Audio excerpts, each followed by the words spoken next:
ओम शांति।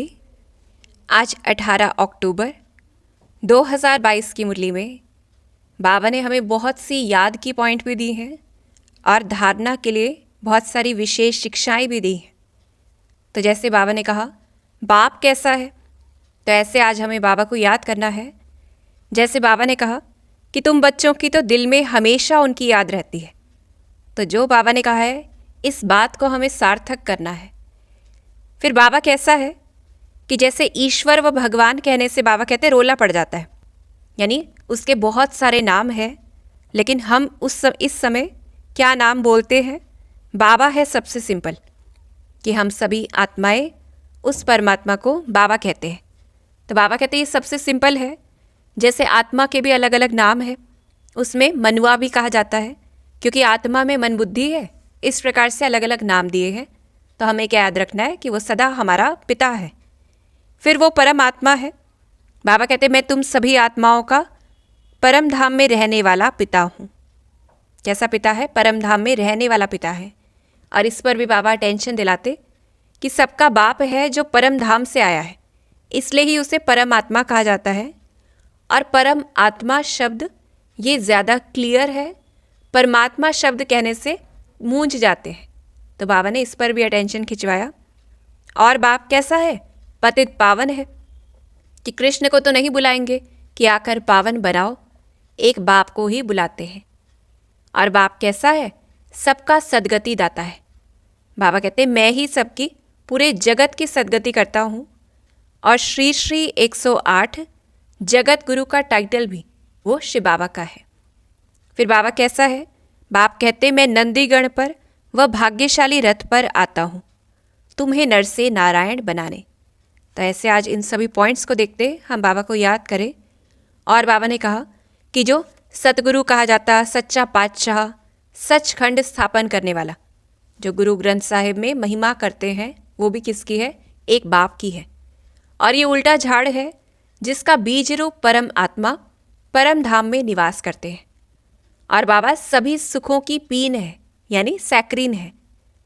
फिर बाप ही है जो यथार्थ करके समझाते हैं। जैसे माँ बाप बच्चों को हर बात सहज रूप से समझाते हैं, ऐसे बाबा हमें हर बात यथार्थ करके समझाते। फिर बाबा कहते मैं तो सबसे साहूकार हूँ, मैं गरीबों को दान देता हूँ। तो ऐसे बाबा इस समय हम बच्चे जो गुणों से गरीब हो गए तो बाबा दान करते। फिर सन्यासी कभी ऐसे नहीं कह सकते कि अशरीरी भव माम एकम याद करो, परमात्मा ही कहते हैं। अब बाबा ही हमें ये सारी बातें क्यों कहते हैं? क्योंकि सबका बाप है और ले जाने के लिए आए हैं। जैसे माँ बाप आस पड़ोस के बच्चों को शिक्षा नहीं देते ऐसा करो वैसा करो, अपने बच्चों को ही शिक्षा दे रहे होते हैं। तो ऐसे ही बाबा कहते कि मैं तो सबका बाप हूँ, इसलिए ये सारी शिक्षाएं देता हूँ। तो हमें उन शिक्षा पर अमल करना है। फिर आत्मा और परमात्मा में समानता क्या है, ऐसे हमें याद करना है और खुद भी चिंतन करना है कि बाबा और मुझ में क्या क्या समानता है। तो पहला तो बाबा कैसा है ऐसे याद करें। फिर बाबा और मुझ में क्या समानता है? जैसे तुम आत्मा हो वैसे मैं भी आत्मा हूँ। जैसे आत्मा स्टार है, हर एक में अपना अपना पार्ट है, तो बाबा में भी पार्ट है। फिर बाप का रूप भी जैसे बेटे के जैसा होता है, वैसे आत्माओं का बाप भी आत्मा ही है। और बाबा कहते मुझे भी इस तन में, इस आत्मा के बाजू में, भ्रिकुटी में बैठना है। ये हमारा बैठने का स्थान भी एक ही है। जैसे हम भ्रिकुटी में बैठते तो बाबा भी बैठते हैं। बाकी ये जो ऐसा कहते हैं कि बहुत तेज है, जो सहन नहीं कर सकते, तो बाबा कहते ये तो मन की भावना है। ये सोचा ऐसा कि भगवान का तेज बहुत ज़्यादा होगा, लेकिन ये नहीं सोचा कि पिता का तेज ऐसा नहीं हो सकता जो बच्चा सहन ना कर सके। फिर आत्मा और परमात्मा में अंतर क्या है, ऐसे भी हम आज बाबा को याद करें कि बाबा और मुझ में क्या सिमिलैरिटी है और बाबा और मुझ में क्या अंतर है। बाप कहते मुझे इस तन में, इस आत्मा के बाजू में, भ्रिकुटी में बैठना है। तो बाबा और मुझे में समानता क्या है कि भ्रिकुटी में बैठते हैं, लेकिन अंतर क्या है कि बाबा दूसरे शरीर में आकर बैठते हैं, हम अपने शरीर में आकर बैठते हैं। फिर बाबा कहते तुम आत्माओं में 84 जन्मों का पाठ भरा हुआ है कि आत्माएं ऊपर से आती है नीचे पाठ बजाने के लिए, लेकिन बाबा में कौन सा पाठ और कितना पाठ है? एक बार आकर पतित दुनिया को पावन बनाने का पाठ है कि इस आसुरी दुनिया को दैवी संप्रदाय बनाने का पाठ है। और बाबा कैसा है? जो सदा परम धाम में रहता है। हम तो नीचे ऊपर करते रहते हैं। फिर वो कैसा है? जो बाकी सब तो जीव आत्माएं हैं और वो तो पाप आत्मा पुण्य आत्माएं बनती है। लेकिन बाबा कैसा है?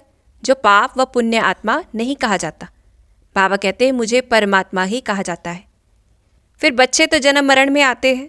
बाप कहते हैं मैं नहीं आता, तब तो तुमको लिबरेट कर सकूं, वरना तो बाबा हमें छुड़ा ही ना सके।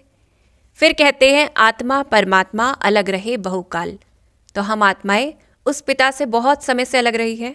अब हमें उसे याद करना है कि वो कैसा है, मुझ में और उसमें क्या अंतर है, क्या समानता है। ऐसे ऐसे हम याद करेंगे। फिर बाबा हम आत्माओं को जगाते हैं और हमसे बात कर रहे हैं, क्योंकि हम अधिकतर क्या है, कई बार या तो पास्ट में है या भविष्य में है।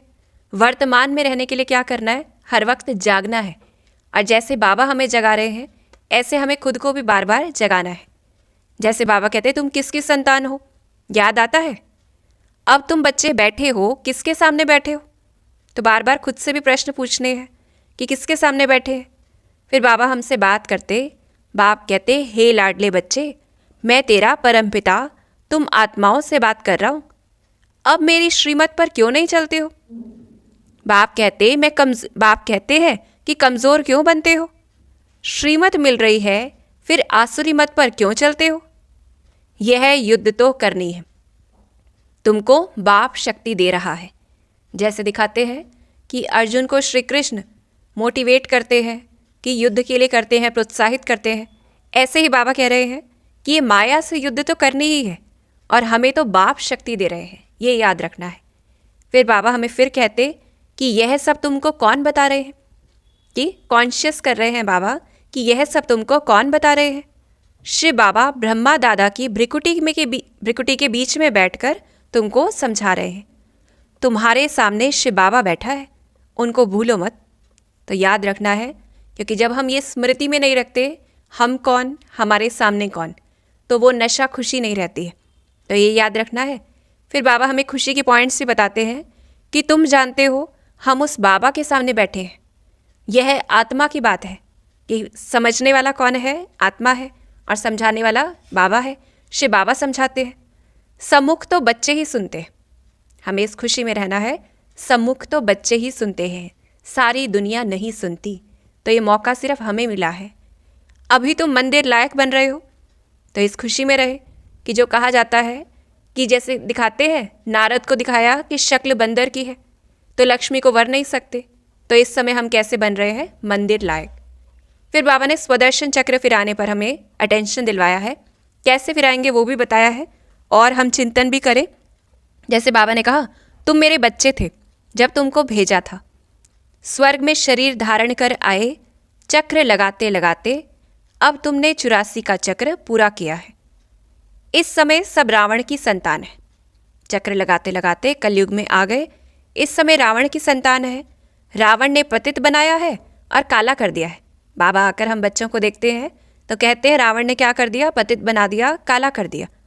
अब बाबा आया है श्रीमत देकर रावण से लिबरेट करने के लिए। बाप कहते हैं अब तुमको गोरा बनना है तो मेरी मत पर चलो। सभी मेरी संतान है, सबको वापस ले जाने के लिए आया हूँ। और याद दिलाते अब तुम बने हो ईश्वरीय संतान, दैवी संतान बनने के लिए। अब तुमको घर वापस जाना है। तो इस चक्र में हम इस समय अंतिम समय में है जब हमें घर वापस जाना है। फिर बाबा कहते हैं नॉलेजफुल बाप तुमको सारा राज आदि मध्य अंत का समझा रहे हैं, जिससे तुमको स्वदर्शन चक्र फिराना सहज हो। कि बाबा सहज रूप से हमें अपनी कहानी बता देते ताकि हमें सहज रूप से वो फिराना हो जाए। फिर अब उससे फ़ायदा क्या होगा? क्यों फिराना है हमें? एवर हेल्दी एवर वेल्दी बनने के लिए। तो हम सोच कर देखें, कोई कहे हमें कि ये दवाई खानी है तो आप कभी बीमार ही नहीं होगे, तो ऐसे ही बाबा कह रहे हैं एवर हेल्दी और एवर वेल्दी, सदा के लिए संपन्न बनने के लिए। इससे ही तुम्हारे विक्रम विनाश होंगे, नहीं तो सजाएं खाएंगे। कि कितना सहज तरीका है, स्वदर्शन चक्र फिराएंगे और विक्रम विनाश हो जाएंगे। अगर नहीं फिराते तो विजय माला में भी नहीं आएंगे। तो इसलिए बाबा कहते हैं कछुए मिसल जब भी फ्री हो, सब कुछ समेट कर चुप बैठकर चक्र को फिराओ। आज बाबा निर्देश देते हैं हमें कि चुपचाप बैठकर और अपनी बुद्धि को समेटकर क्या करना है, चक्र को फिराना है, तो ये फ़ायदे मिलेंगे। फिर बाबा ने याद के और भी तरीके बताए हैं कि बाबा को याद करना है, इसमें ही मेहनत भी करनी है। जैसे चार्ट रखना है कि कितना समय बाबा को याद किया। फिर बाबा कहते हैं प्यार से उनको याद करना चाहिए कि बाबा आप कितने मीठे हो, हमको स्वर्ग में लेकर चलते हो। तो ऐसे ऐसे बाबा ने उदाहरण दिया है, हमें ऐसे ऐसे बातें करनी है। फिर याद से फ़ायदा क्या होगा, क्यों याद करना है बाबा को? बाबा कहते योग चाहिए, इसी से विकर्म विनाश होंगे। फिर याद होगी तो अतीन्द्रिय सुख की भासना आएगी कि वो अतीन्द्रिय सुख जिसके लिए कहा जाता है कि गोपी वल्लभ के गोप गोपियों से पूछो। फिर हेवनली गॉड फादर को जितना याद करेंगे तो नशा चढ़ेगा, हमें वो खुशी होगी। फिर उसके बाद बाबा ने विशेष शिक्षाएं भी दी हैं। बाबा कहते बच्चे अशरीरी भव, अशरीरी बन मेरा बनो तो विकर्म विनाश हो जाएंगे। तो आज बाबा ने बहुत से तरीके विकर्म विनाश के बताए हैं। याद के द्वारा विकर्म विनाश, स्वदर्शन चक्र के द्वारा विकर्म विनाश, अशरीरी अवस्था, ये प्रैक्टिस करेंगे तो विकर्म विनाश हो जाएंगे। देही अभिमानी बनो, इसमें दौड़ी लगाकर मेरे गले का हार बनो। यह है बुद्धि की दौड़ी है। तो आज हमें बार बार बुद्धि से दौड़ी लगानी है, बाबा के पास जाना है दौड़कर, और फिर क्या बनेंगे, बाबा के गले का हार। यह है अंतिम जन्म पवित्र रहो, भल घर में रहो परंतु श्रीमत पर चलो, इसमें विकार में नहीं जाना है। बाबा ने कहा लोक लाज पतित बनने की मर्यादाएं तोड़ो और कोई को याद नहीं करो। आप मुए मर गई दुनिया। किस समय हम मरकर नया जन्म ले चुके हैं तो हमारे लिए दुनिया भी खत्म हो चुकी है। यानी अब बुद्धि से दुनियावी बातों में, दुनियावी चीज़ों में नहीं जाना है। यह इंद्रप्रस्थ है, यहाँ तो हंस मोती चुगेंगे, यहाँ हंस को ही आना चाहिए, यानी गुणग्राही वाले को ही आना चाहिए। तो हमें हमेशा गुणों को ग्रहण करना है। फिर बाबा हमें वैराग्य दिलाते हैं कि बाबा को होता है बच्चे याद क्यों नहीं कर पा रहे हैं, तो वैराग्य दिलाते हैं इस दुनिया से कि ये दुनिया कैसी है, पतित पुरानी तमोप्रधान दुनिया है, सबको ही मरना है। बाबा कहते कौन किसके लिए रोएगा। जैसे उदाहरण दिया, हिरोशिमा में सब मर गए, कोई रोने वाला बचा ही नहीं है। अब रोने वाली दुनिया से वापस जाना है। बाबा कहते हैं इस गंदी दुनिया में तो हर एक के अंग अंग में कीड़े पड़े हैं कि किसी का आकर्षण हो दूसरे शरीर में, खुद के शरीर में। तो बाबा कहते हैं इस गंदी दुनिया में तो हर एक के अंग अंग में कीड़े पड़े हैं, उसको याद क्यों करें। स्वर्ग में थोड़े ही ऐसे शरीर होंगे, वहाँ तो अंग अंग में खुशबू होती है। तो बाबा हमें इस दुनिया से छुड़ाने की कोशिश कर रहे हैं और नई दुनिया की तरफ हमारी बुद्धि लगी रहे, इस पे हमें होमवर्क करना है। बाबा कहते हैं बाबा कैसे गंदे बासी को गुलगुल अर्थात फूल बनाते हैं कि ये दुनिया कैसी है, गंदी बासी हो गई। आना भी ऐसे पुराने लॉन्ग बूट में पड़ता है कि आत्माएं भी कैसी हो गई, और बाबा कहते शरीर भी कैसे हो गए। मैं तुम्हें स्वर्ग के अथाह सुख दूंगा, मामा चाचा यह सब तो तुमको दुख देने वाले हैं। तो हमें बुद्धि एक बाप की तरफ, नई दुनिया की तरफ लगानी है। इस समय जैसे मनुष्य को थोड़ा भी धन मिलता है तो वो तो समझते हैं स्वर्ग में है। बाबा क्या कहते कि कोई कितना ही साहूकार हो लेकिन दिवाला निकला या एरोप्लेन आदि क्रैश हो गया, फिर रोने पीटने लग पड़ते हैं। यहाँ तो एक्सीडेंट होते हैं, वहाँ तो कोई रोना पीटना होता नहीं है। फिर तुम्हारा है इस सारी आसुरी दुनिया से, नर्क से संन्यास। तुमको इस डर्टी दुनिया नर्क को भूलना है। तो हमें तो पूरी दुनिया को ही भूलना है जो कैसी बन गई है इस समय, नर्क के जैसी। धरती पर रहने वालों को, आज बाबा क्या कहते, धरती पर रहने वालों को आकाश में रहने वाला बाप पुकारते हैं।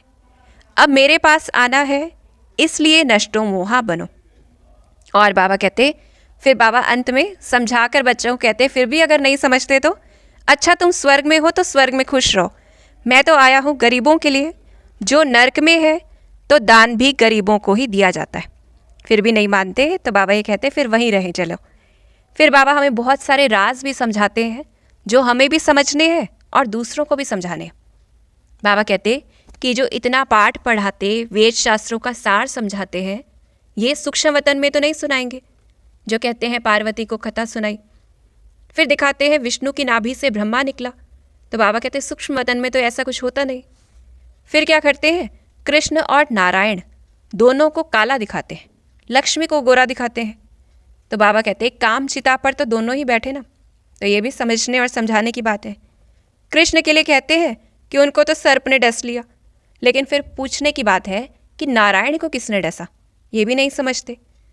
तो ऐसे बाबा कह रहे हैं चित्र भी जो बनाए हैं सब रावण की मत पर बनाए। फिर शिवरात्रि मनाते हैं, शिव का मंदिर भी है तो ज़रूर कभी आया है, ये भी समझने की बात है। और शिव का इतना बड़ा चित्र नहीं है, वो एक्चुअल में तो असल में स्टार है। अगर कहेंगे तो वो लोग क्या कहते हैं कि मंदिर में कोई रॉन्ग चित्र थोड़ी है, तो हमें ये भी स्पष्ट करना है शिव बाबा का चित्र कितना है।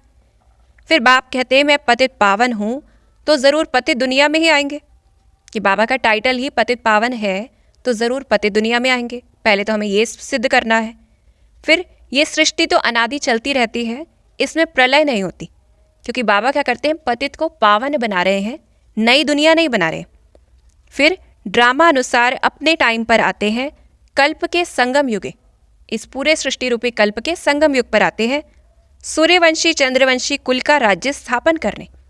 अब ये हमें सबको समझाना है कि न हो तब तो स्थापन करें, कि जब वो सतयुग नहीं होता तब तो आकर स्थापन करेंगे, सतयुग में थोड़ी सतयुग स्थापन करेंगे। फिर बाबा इस पर भी अटेंशन दिलाते, अभी तुमको जो नॉलेज मिल रही है यह परंपरा नहीं चलती है, यहाँ ही खल्लास हो जाती है। तो हमें ये भी अटेंशन देना है, जितना ज्ञान हम अभी ले सकते हैं, धारण कर सकते हैं, उसके बाद कभी कुछ नहीं हो पाएगा। फिर बाबा ने हमें अंत में वरदान भी दिया है और स्वमान भी दिया है कि प्रवृत्ति में रहते क्या समझना है कि ये सेवा है, क्योंकि सेवा के बंधन में बंधने से कर्म बंधन भी खत्म हो जाएंगे, और जब तक सेवा भाव नहीं होगा तो कर्म बंधन खींचेगा, दुख की लहर आएगी कि कोई भी हम कर्म करेंगे उसमें अच्छा या बुरा जो भी उसका रिजल्ट होगा वो हमें प्रभावित करेगा। तो इसलिए बाबा कहते हैं सेवा का बंधन होगा तो खुशी होगी, इसलिए कर्म बंधन को सेवा के बंधन से समाप्त करो। कि ये नहीं सोचना है कि मेरा हिसाब किताब है इसलिए हमें ऐसा करना पड़ रहा है। बाबा ने कहा हर चीज़ को सेवा के रूप से लेंगे तो हमें भी खुशी होगी, और विश्व सेवाधारी विश्व में जहाँ भी है वो विश्व सेवा अर्थ है, तो ये पक्का करना है हमें। और बाबा ने स्वमान दिया है, मैं आत्मा सदा अपने देवकुल की स्मृति में रहने वाली आत्मा हूँ, या ये कहें हम याद रखेंगे मैं देवकुल की आत्मा हूँ, क्योंकि जब भी हम अपना स्वमान भूल जाते हैं तो दूसरे हमारा सम्मान भी भूल जाते हैं। तो हमें इतना प्रैक्टिस करनी है अपने स्वमान की जो हमारे देवताई गुण प्रत्यक्ष हो जाएं, और जो बाबा ने कहा किसी की फिर व्यर्थ नज़र जा नहीं सकती। तो ऐसे आज बाबा ने याद की हमें भरपूर पॉइंट्स दिए हैं। कोई कहते हैं याद कैसे करें बाबा को, तो मुरलियों में ही सब कुछ है, तो हम बस वैसे याद करें और घर में रहते अपने को सेवाधारी समझना है। ओम शांति।